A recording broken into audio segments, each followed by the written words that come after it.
अस्सलाम वालेकुम स्टूडेंट्स। हमने HTML चैप्टर को स्टार्ट किया हुआ था, डिज़ाइनिंग वेबसाइट, जिसका हमने 3 लेक्चर कर लिए। आज इसका जो है वो चौथा लेक्चर है, जिसके अंदर जो है हमने मुख्तलिफ डिज़ाइनिंग वेब डिज़ाइनिंग के मुख्तलिफ मराइल को स्टार्ट किया हुआ था। आज के चैप्टर के अंदर हम देखेंगे कि इमेजेस को कैसे इन्वॉल्व किया जाता है वेबसाइट के अंदर, कि वेब पेज के बैकग्राउंड की इमेज लगाना, सामने की इमेज लगाना, उसके बॉर्डर लगाना, उसकी जो है वो मुख्तलिफ किस्म की कलर्स की सेटिंग करना। ये आज के लेक्चर हम देखेंगे। तो सबसे पहले हम देखते हैं कि how we add the image and in the website.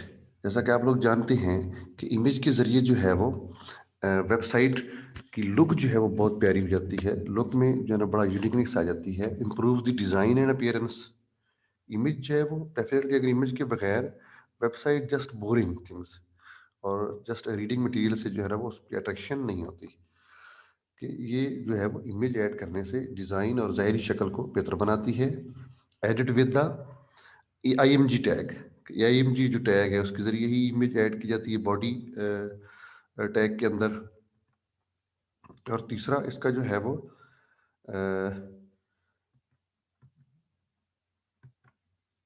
देखें आप कि जस्ट जो है वो इमेज के ज़रिए एक वेबसाइट की लुक में कैसे जो है वो डिफरेंस आता है। फॉर एग्जांपल, अगर यही कैट है तो अगर ये सिंपल कैट के बारे में लिखा होता तो हमें शायद इतनी अट्रैक्शन ना होती, लेकिन इमेज ऐड करने से जो है ना वो इसके अंदर जो है ना वो अट्रैक्शन पैदा हो जाती है और डिज़ाइन भी थोड़ा सा अट्रैक्टिव नज़र आ जाता है। जस्ट लाइक अनदर एग्जांपल कि इमेज के ज़रिए जो है ना वेबसाइट की लुक में जो है ना वो कितनी इंप्रूवमेंट आती है। So we move further.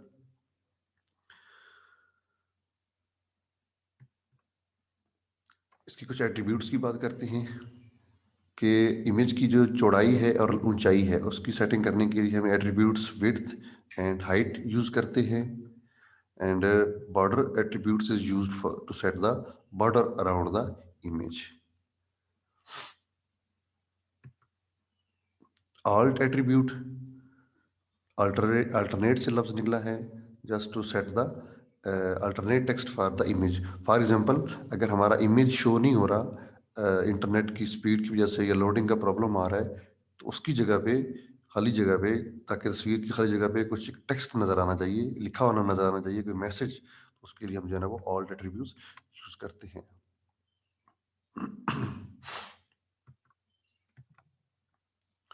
जैसे आप यहाँ पर देखें, एक स्पेक्टेक्युलर माउंटेन के नाम से हमने उसको हेडिंग दी है और उसका अल्टरनेट टेक्स्ट क्या सेट किया हमने, माउंटेन व्यू। अब यहाँ पर देखें, माउंटेन व्यू जो है वो नज़र आ रहा है जब तक कि हम इसकी जगह पे इमेज सेट नहीं करेंगे। जो ही हमने उसकी जगह सोर्स में उसको इमेज दे दिया, एड्रेस दी, तो उसको वहाँ पर इमेज जो है ना वो डिस्प्ले होना शुरू हो गया। हमने उसकी विड्थ 300 सेट कर दी, हाइट जो है ना वो 200 सेट कर दी, तो 200 बाई 300 की इमेज जो है ना यहाँ पर डिस्प्ले होना शुरू हो जाएगी। जब ये इमेज डिस्प्ले नहीं हो रही तो वहाँ पर जो उसकी जगह पे अल्टरनेट जो वर्ड है माउंटेन व्यू, वो यहाँ पर डिस्प्ले हो रहा है। You can watch these things. अब हम इसके इमेज के अंदर जो है ना वो बैकग्राउंड कलर और टेक्स्ट का कलर जो है ना वो सेट करने के एट्रीब्यूट्स देखते हैं। BG colour attributes of the body tags attributes the background colour of the web page. कि वेब पेज का जो पस मंज़र का रंग है, पीछे वाला जो रंग है, वो नज़र उसको चेंज करने के लिए जो है ना बीजी कलर की जो खसूसियत है या एट्रीब्यूट है वो हम इस्तेमाल करते हैं।